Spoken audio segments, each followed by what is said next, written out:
웨스트필드 고등학교 구내식당은 잔혹한 침묵에 휩싸였고 오직 수치스러운 순간을 포착하려는 휴대폰 카메라 셔터 소리만이 침묵을 깼다. 휠체어는 옆으로 꺾여 쓰러져 있었고 바퀴는 여전히 천천히 회전하고 있었다.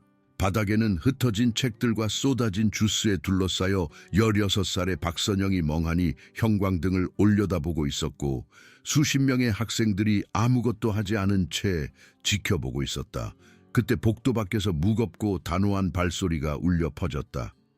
양쪽 문이 활짝 열리고 모든 사람이 고개를 돌려 군복을 입은 채 먼지가 묻어있는 한 남자를 보았다. 그의 표정은 마치 돌로 조각한 듯 굳어 있었다. 그의 시선은 방 안을 훑어보다가 마침내 찾던 것을 발견했다. 겁쟁이들로 가득 찬 군중 속에서 홀로 바닥에 쓰러져 있는 그의 여동생이었다. 그가 앞으로 걸어갈수록 침묵은 더욱 깊어졌다. 그의 발걸음 하나하나가 신중하고 위험 있었다. 휴대폰을 들고 있던 아이들은 천천히 휴대폰을 내렸다. 몇 분 전까지 웃고 있던 아이들의 얼굴에서는 미소가 사라졌다. 박선영은 마치 지뢰밭을 건너는 사람처럼 웨스트필드 고등학교를 헤쳐나가는 법을 배웠다.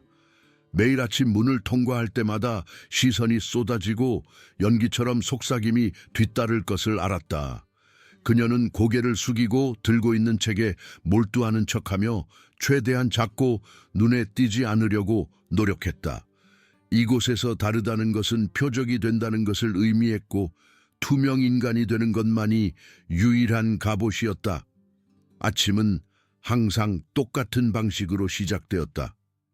사물함이 쾅 닫히고 목소리가 타일벽에 부딪히고 운동화가 반짝이는 바닥에서 삐걱거리는 소리가 났다. 그 모든 소리 속에서 박선영의 휠체어가 조용히 윙윙거리는 소리는 거의 들리지 않았고 그녀는 그것을 더 좋아했다. 사람들이 알아차릴 때는 친절한 경우가 드물었다.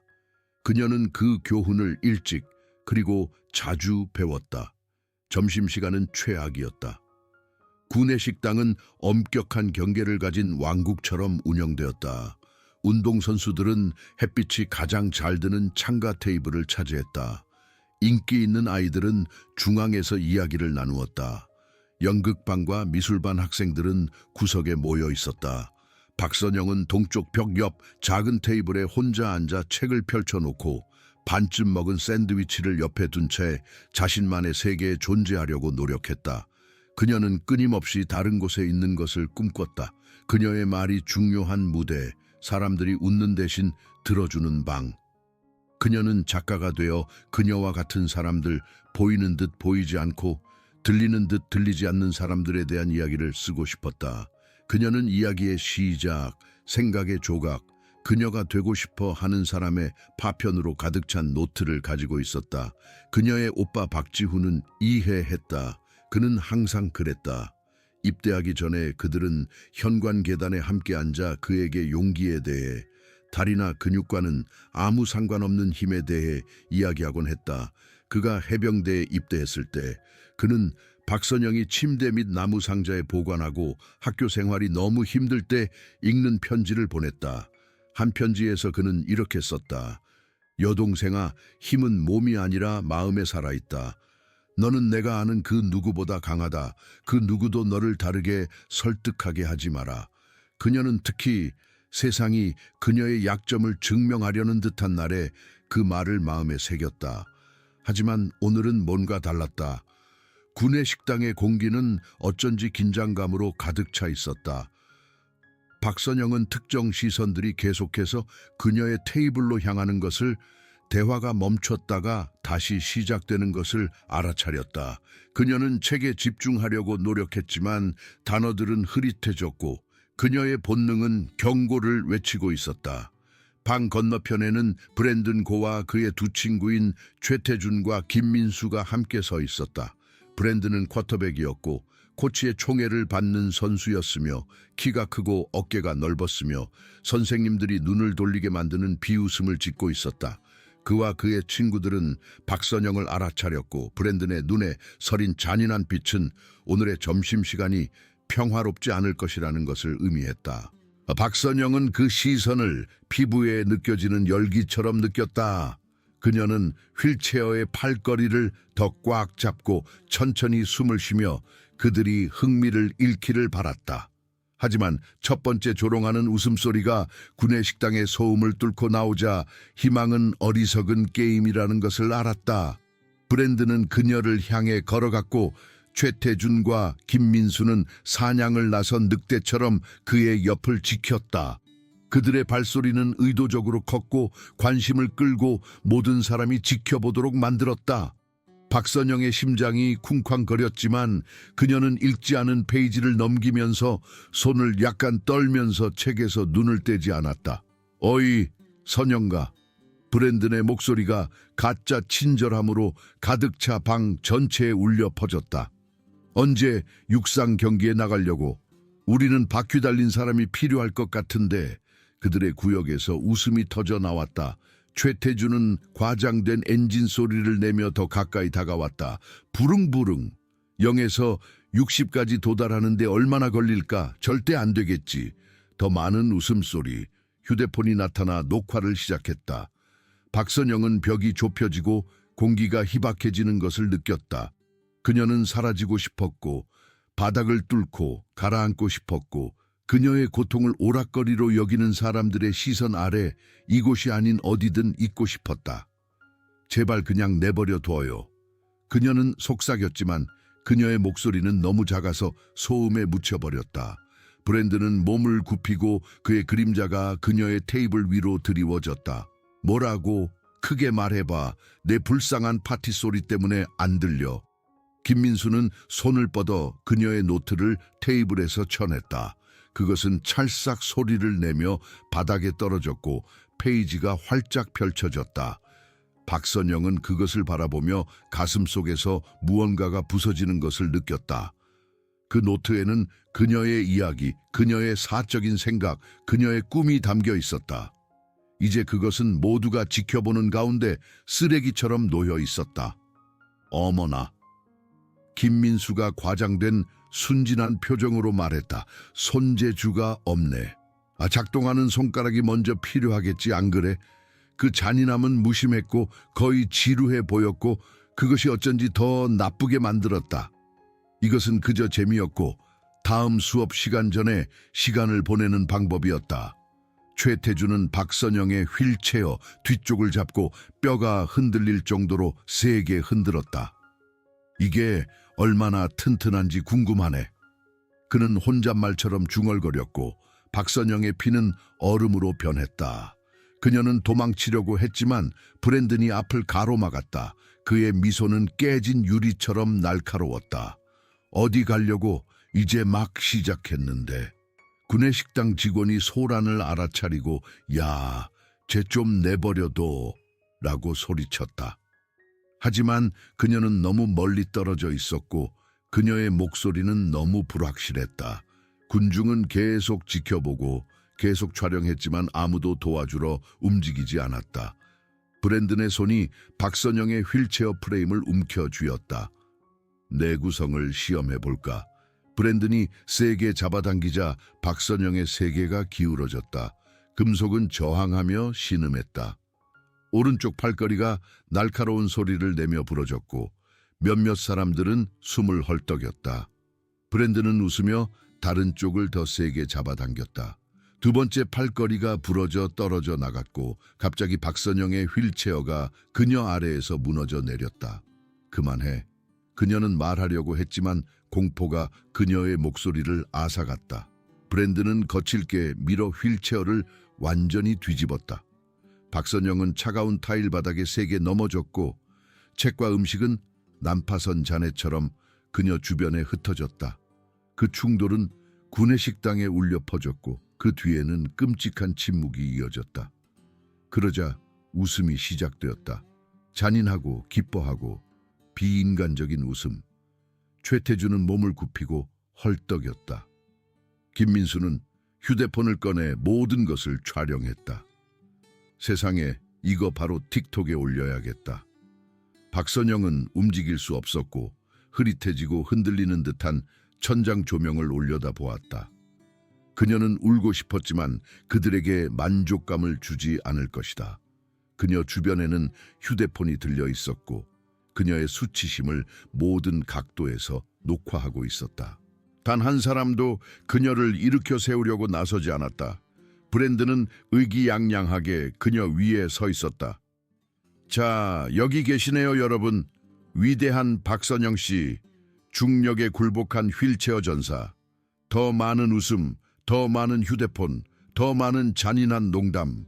박선영은 자신이 산산이 조각나는 것을 느꼈고 그녀의 존엄성의 조각들이 부서진 휠체어와 망가진 점심과 함께 구내식당 바닥에 흩어져 있었다. 그 순간 그녀는 이 일에서 결코 회복할 수 없을 것이라고, 이 순간이 그녀를 영원히 정의할 것이라고 믿었다. 그때 발소리가 들렸다. 우레와 같은 리듬으로 타일을 치는 무거운 부츠 소리. 그 소리는 천을 가르는 칼처럼 웃음과 대화를 꿰뚫었다. 구내식당 문이 너무 세게 닫혀 벽에 부딪혀 튕겨 나왔다. 모든 사람의 머리가 돌아갔다. 박지우는 여전히 해병대 군복을 입고 여행 먼지가 옷감에 묻은 채 문간에 서 있었다. 그의 얼굴은 굳어 있었고 파병으로 인해 풍화되었으며 턱선을 따라 얇은 흉터가 있었다. 하지만 모든 사람을 얼어붙게 만든 것은 그의 눈이었다. 어둡고 타오르는 듯한 강렬함은 방에서 가장 큰 미식축구 선수조차 갑자기 작게 느껴지게 만들었다. 웃음은 즉시 멎었다. 휴대폰이 내려갔다. 브랜든, 최태준, 김민수는 그 자리에 멈춰섰다. 박지훈의 시선은 방 안을 훑으며 뒤집힌 휠체어, 바닥에 쓰러진 여동생, 카메라를 들고 있는 학생들의 무리, 누군가의 존엄성이 오락거리로 취급받는 잔해를 모두 담았다. 그는 앞으로 걸어갔고 군중은 배 선수 앞에서 물이 갈라지듯 갈라졌다. 선영가, 그의 목소리는 거칠었고 간신히 억누른 분노가 느껴졌다. 그는 그녀 옆에 무릎을 꿇고 놀라울 정도로 부드럽게 머리카락을 쓸어 넘겼다. 괜찮아, 여동생아. 박선영은 숨을 헐떡였고 안도감이 너무나 강렬하게 밀려와 아플 정도였다. 지훈 오빠, 그들이 부셨어요. 나는 아무것도 안 했는데 그들이 그냥 부셨어요. 그는 그녀가 다치지 않았는지 확인하며 조심스럽게 그녀를 일으켜 앉혔다. 그러고 나서 그는 일어나 브랜든 고를 마주 보았다. 브랜든은 태연한 척하려고 애쓰고 있었지만 비참하게 실패하고 있었다. 네가 그녀가 약하다고 생각하니? 박지훈의 목소리는 이제 조용해졌고 그것이 어쩐지 더 무섭게 만들었다. 각 단어는 무게를 실어 떨어졌다. 휠체어를 부수는 것이 너를 강하게 만든다고 생각하니? 브랜드는 억지로 웃었다. 네가 그녀의 보디가드라도 되는 거야? 여기는 학교지 전쟁터가 아니잖아. 나는 그녀의 오빠다. 박지훈은 한 걸음 더 다가가며 말했다. 그리고 나는 미국 해병대다. 나는 진짜 힘을 봤다. 나는 그 옆에 서서 싸웠다. 그리고 너는? 그는 브랜든을 노골적으로 경멸하며 위아래로 훑어보았다. 너는 아무것도 아니다. 너는 반격할 수 없는 사람들을 공격하고 그것을 힘이라고 부르는 겁쟁이다. 방 안은 숨소리조차 들릴 정도로 조용했다. 최태준과 김민수는 이미 브랜든에게서 물러나 바닥에 큰 관심을 보이고 있었다. 진정한 남자는 방어할 수 없는 사람을 파괴함으로써 자신을 증명하지 않는다. 박지훈은 계속해서 말했고 그의 목소리는 구내식당 구석구석에 울려 퍼졌다. 진정한 남자는 그들을 보호한다. 하지만 너는 그것에 대해 아무것도 모를 것이다. 그렇지 않니? 너는 실제 용기가 어떻게 생겼는지 이해하기에는 너무 바쁘게 괴롭힘을 하고 있으니까. 브랜든의 얼굴이 붉어졌다.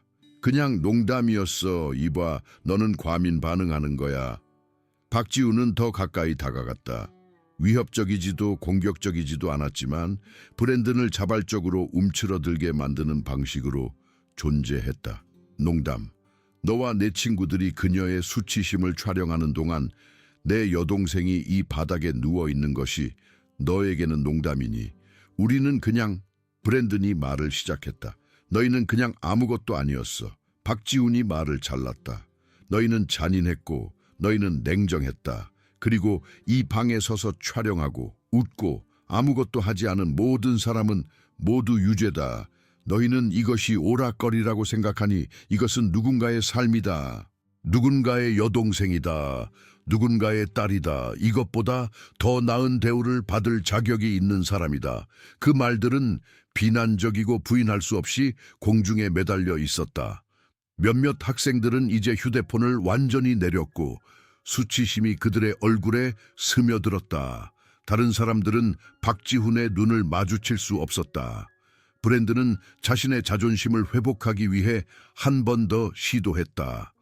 너는 내 대해 아무것도 몰라. 나는 충분히 안다. 박지훈은 단호하게 말했다. 나는 휠체어를 탄 사람을 표적으로 삼는 사람이 어떤 종류의 사람인지 안다. 나는 걸을 수 없는 여자를 상대로 자신을 뒷받침하기 위해 2명의 친구가 필요한 사람이 어떤 종류의 사람인지 안다. 나는 네가 이 순간을 되돌아볼 때 네가 얼마나 한심한 겁쟁이였는지 깨닫게 될 것이라는 것을 안다. 그리고 그 지식은 내 남은 평생 동안 너를 따라다닐 것이다. 교장이 분노와 당혹감으로 얼굴을 붉히며 군중을 해치고 나왔다. 브랜든 고, 최태준, 김민수, 교무실로, 지금 당장. 이번에는 브랜든은 아무 말도 할 수 없었다. 그들 셋은 어깨를 움츠린 채 침묵 속에서 걸어나갔고 군의 식당 전체가 지켜보았다. 아무도 웃지 않았다. 아무도 말하지 않았다. 브랜든이 공포와 잔인함을 통해 휘두르던 힘은 누군가가 그에게 맞서자마자 사라졌다. 박지훈은 박선영에게 다시 돌아와 그녀 옆에 무릎을 꿇었다. 자, 더 편안한 곳으로 데려다 줄게. 그는 그녀를 조심스럽게 들어올려 근처 의자에 앉혔고 교사는 부서진 휠체어를 돕기 위해 서둘러 왔다. 박선영은 오빠에게 매달렸고 마침내 눈물이 터져 나왔다. 고통 때문이 아니라 안도감과 감사함, 그리고 더 이상 혼자가 아니라는 압도적인 감정 때문이었다. 그들 주변에서 학생들은 조용히 휴대폰을 집어넣고 있었다. 영상이 퍼질 것이라는 것을 박선영은 알고 있었지만 이제 그것은 다른 이야기를 할 것이다. 괴롭힘을 당하는 소녀에 대한 이야기가 아니라 누군가가 일어선 것에 대한 이야기, 결과에 대한 이야기, 용기에 대한 이야기. 몇 시간 안에 영상은 입소문이 났다. 해병대 오빠가 여동생을 괴롭힘으로부터 지킨다라는 제목이 붙었다. 댓글이 쏟아졌고 수천 개의 댓글이 잔인함에 대한 분노와 박지훈의 개입에 대한 감탄을 표현했다. 학부모들은 학교에 전화를 걸어 답변을 요구했다. 지역 뉴스에서 그 이야기를 다루었다. 저녁이 되자 지역 사회 전체가 웨스트필드 고등학교에서 무슨 일이 있었는지 알게 되었다. 교장실에서 브랜든, 최태준, 김민수는 행정관들과 그들의 부모가 결과에 대해 논의하는 동안 침묵 속에 앉아 있었다. 정학, 운동 특권 상실, 손해에 따라 형사 고발 가능성, 인기라는 편안한 방패가 벗겨지고 그들을 노출시켰다.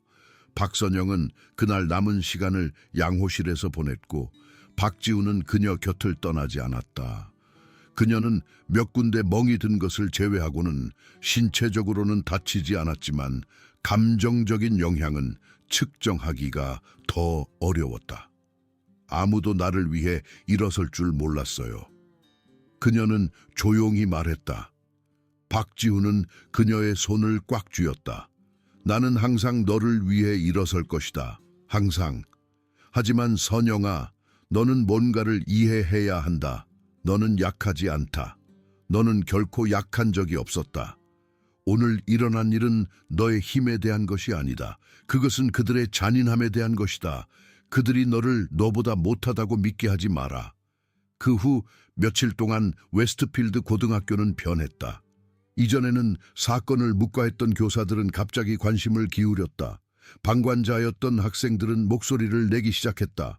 학교는 새로운 괴롭힘 방지 정책을 시행하고 더 나은 감독을 설치하고 실제로 작동하는 신고 시스템을 만들었다. 박선영은 그녀가 결코 원하지 않았던 관심의 중심에 서 있었다. 반 친구들이 사과하며 다가왔다. 그냥 가만히 서 있어서 미안해. 도와줬어야 했는데. 그녀는 용기는 타고난 것이 아니라 배우는 것이라는 것을 이해하고 그들의 말을 받아들였다.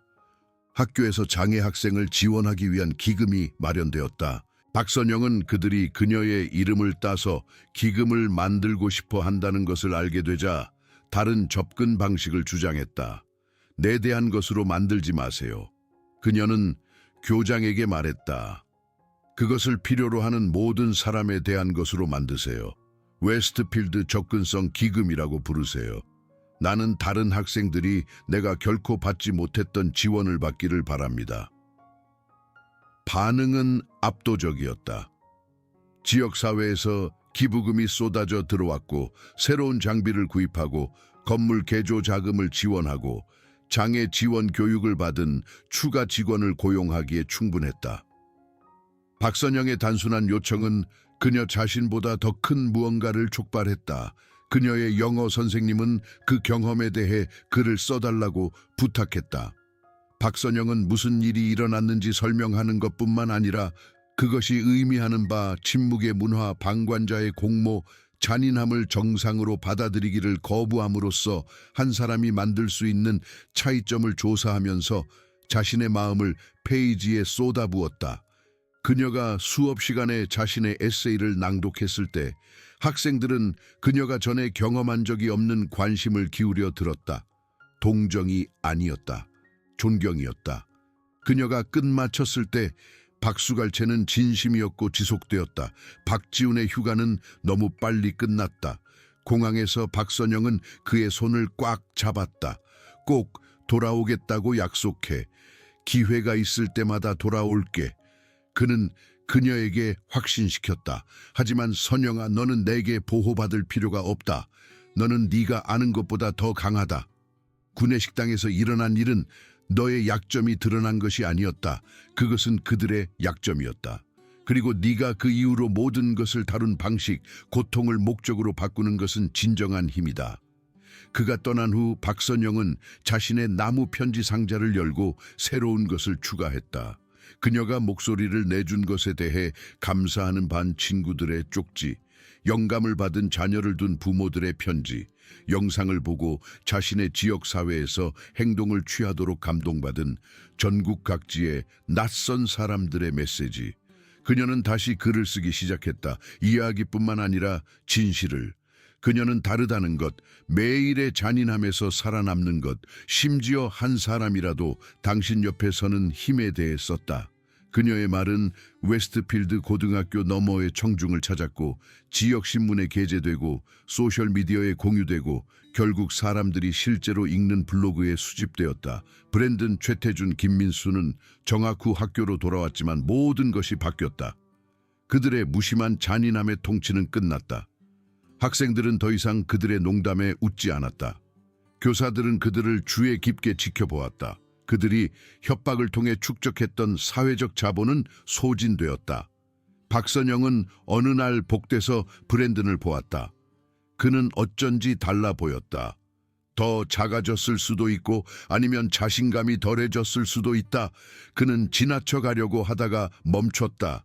미안해. 그는 조용히 말했다. 내가 한 일에 대해, 모든 것에 대해.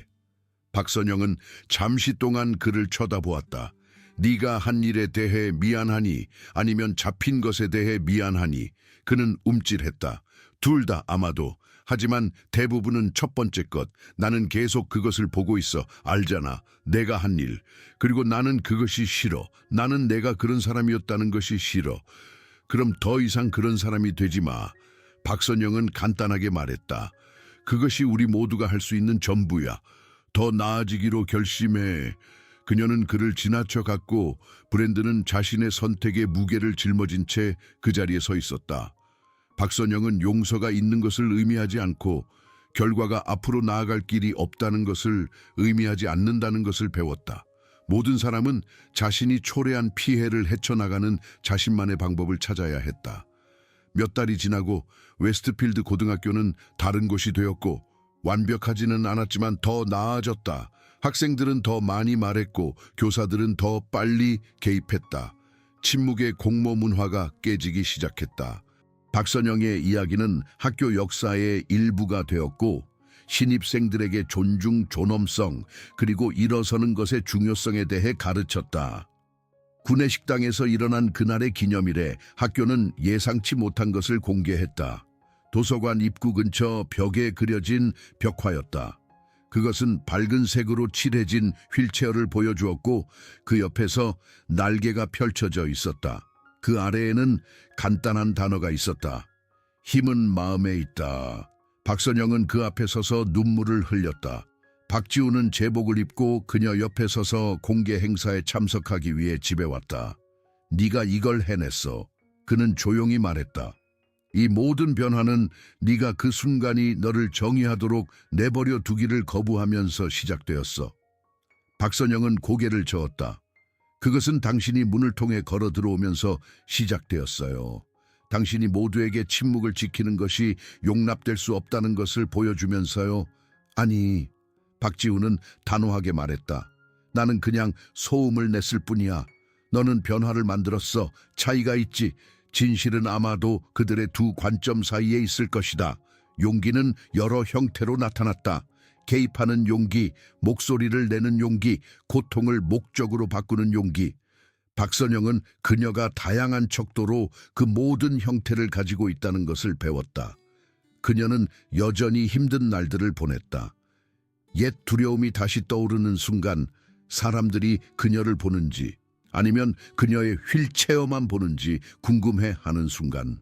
하지만 그 순간들은 이제 덜 자주 왔을 때 그녀는 그것들과 싸울 수 있는 도구를 가지고 있었다.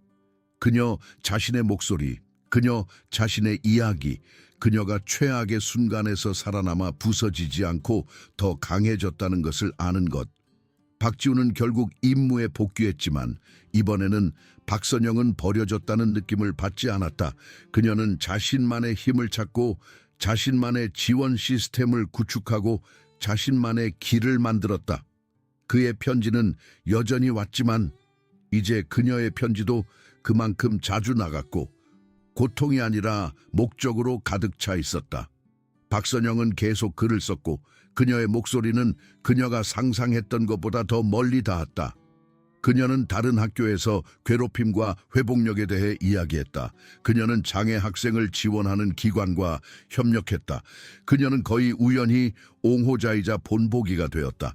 하지만 그녀는 사람들이 웃고 촬영하는 동안 구내식당 바닥에 홀로 서서 시작했던 곳을 결코 잊지 않았다.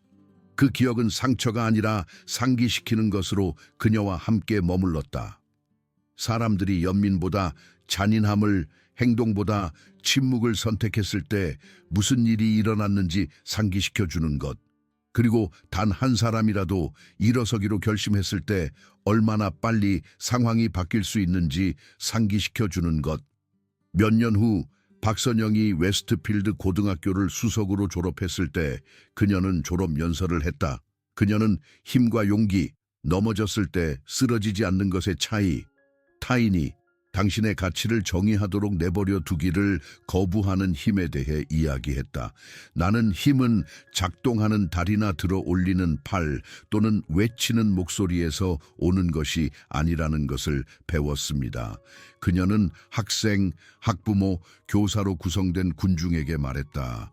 힘은 부서지기를 거부하는 마음, 일어서기를 선택하는 정신, 흔들릴 때조차 진실을 말하는 목소리에서 나옵니다.